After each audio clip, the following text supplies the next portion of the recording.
রব্বুল আলামিন বলেন, যারা আমার জন্য শহীদ হয় তাদেরকে মৃত বলবা না।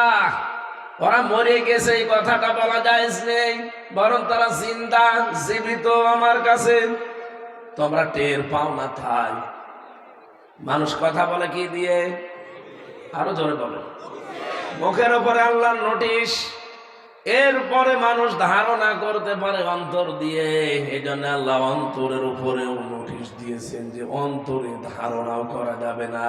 ওয়ালা তাহসাবান্নাল্লাযীনা কুতিলু ফী সাবিলিল্লাহি আমওয়াতা বাল আহইয়াউন ইনদা রাব্বিহিম ইরযাকুন।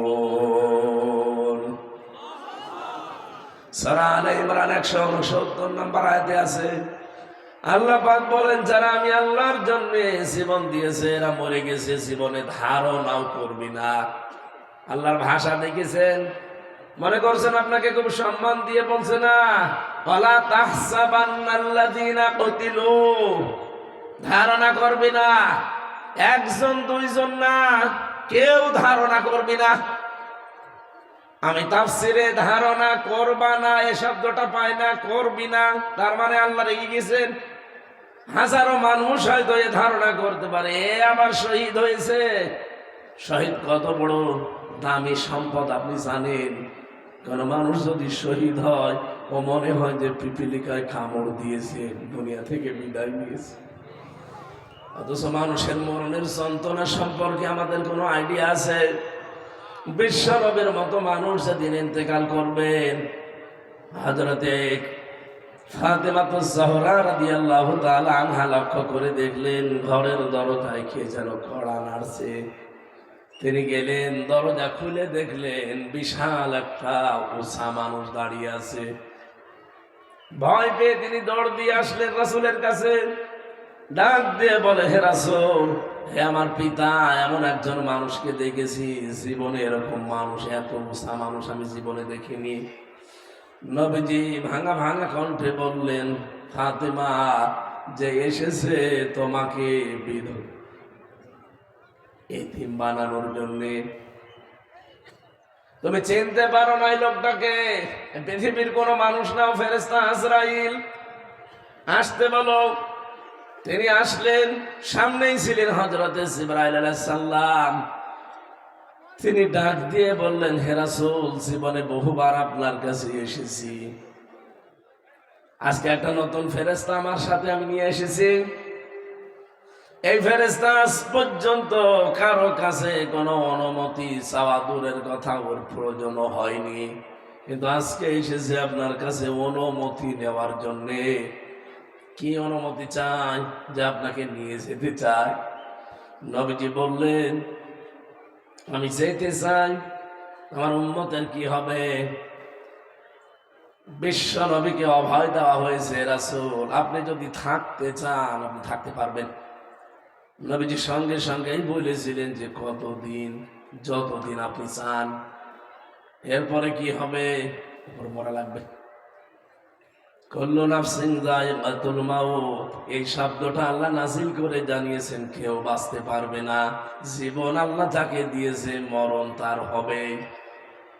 এই শব্দটা নিয়ে কোনো মানুষ যদি একটু ভালোভাবে চিন্তা ভাবনা করে, গভীর ভাবে মনোযোগ দেয় যে আমার মরা লাগবে, ওর জীবনটা পাল্টাতে আর কিছু লাগবে না।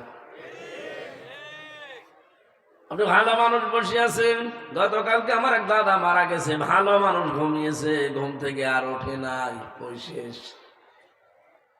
আমি ভাবছিলাম আমি যদি এভাবে ঘুমিয়ে যেতাম আর যদি না উঠতাম, কাউকে কিছু বলারও সময় পেতাম না।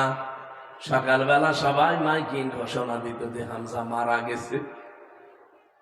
দুনিয়ায় কত কিছু বলার ছিল, কত মানুষকে কিছু বলারও সময় দিল না। মরণ এমন একটা ঝামেলা জিনিস। কিন্তু নবীজিকে আল্লাহ বললেন, হ্যাঁ আপনি থাকতে পারবেন। ফেরেশতা বলে থাকতে পারবেন, কিন্তু যতদিন ইচ্ছা ততদিন, তারপরে মরা লাগবে। নবীজি বললেন, মরা যখন লাগবে তখন আর দেরি করার দরকার নেই, আমার নিয়ে চলো। হযরতে আজরাইল জানটা কবজ করার জন্য শুধু হাতটা রেখেছিলেন নবীজির বুকের ওপরে। নবীজি সঙ্গে সঙ্গে বললেন, ফেরেশতা হাত নামাও। কি রাখলে? ফেরেশতা বলে, হে রাসূল, আমি জানি আল্লাহর পরে আপনার স্থান। আমি খুব আসানে সতর্কতার সহিত শুধু আমার হাতটা আমি রেখেছি, তা খুব আস্তে করে, এমন পুরাটা ভর আমি দেয়নি, শুধু রেখে দিয়েছি। নবীজি বললেন, আজরাইল, এইটা যদি তোমার হাত রাখা হয় তাহলে তোমার কষ্ট কোনটা? তুমি শুধু হাত এখনো ভর দাওনি, শুধু রেখে দিলে মনে হচ্ছে উহুদ পাহাড় আমার বুকের উপরে চাপিয়ে দিয়েছ। যশোরবাসী, মন থেকে কথাগুলো বলছি, একটু নিজের থেকে মিলান তো।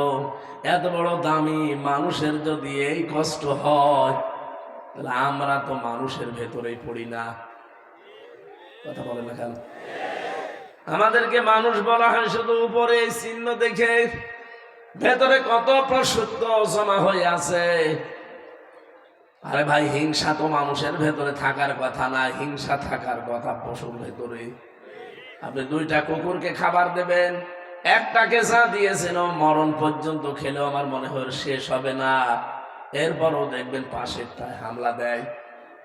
কথা বলছে না? হিংসা তো আমাদের ভেতরে থাকার কথা না, এটা তো পশুর স্বভাব। মানুষের এই চেহারা শুধু থাকলে আপনি মানুষ বলে পরিগণিত হবেন না, বিষয়টা এমন না। এই জন্য যেটা বলতে চাই, এত বড় দামি মানুষকে তো আজরাইল হুকুম নিয়ে এসে যদি জান কবজে, এত কষ্ট তার কাছে মনে হয়। নবীজি আমার মতো এত দুর্বল ছিলেন না। বিশ্ব নবী বলেন, 100 হামজার শক্তি আল্লাহ আমার শরীরে দিয়েছিলেন। তার মানে আমার মতো